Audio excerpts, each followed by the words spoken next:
जिस मुल्क ने दहशतगर्दों की कमर तोड़ी, उसी पाकिस्तान का नाम दहशतगर्दों की मुआवनत करने वाले मुल्कों की फहरिस्त में शामिल कर लिया गया है।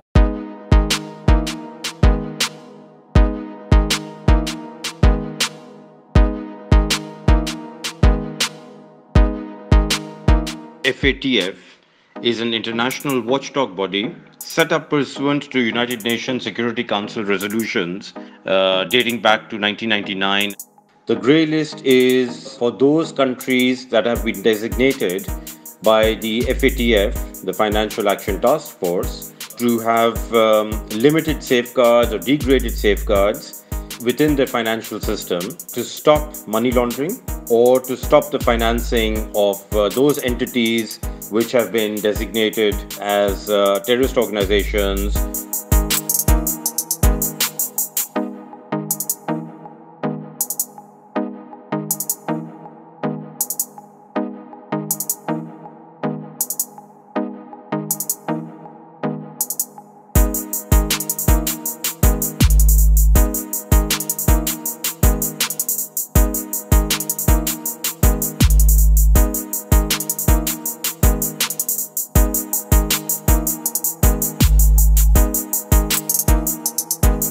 The countries that allowed this to move forward have assessed that Pakistan hasn't been doing enough, particularly when it comes to organizations that have long received state patronage of some form, like Lashkar-e-Taiba, Jaish-e-Mohammed, the groups led by Hafiz Saeed, someone who is an internationally recognized terrorist.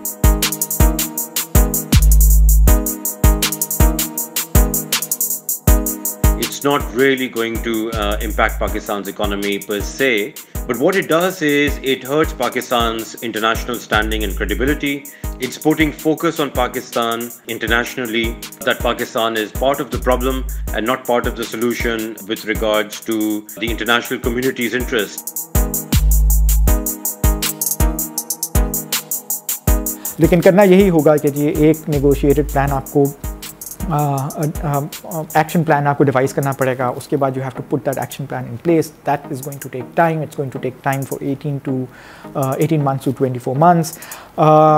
And once you put that in place, you'll then be observed whether you're actually fulfilling. So that's something that we'll have to do to get off the grey list.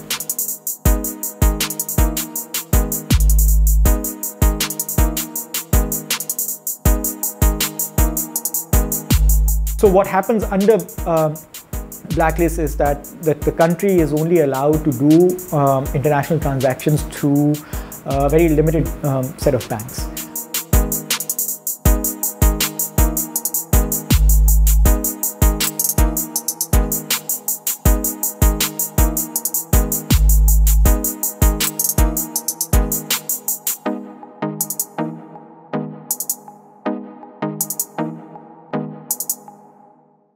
Pakistan's counter-terrorism credentials cannot be questioned.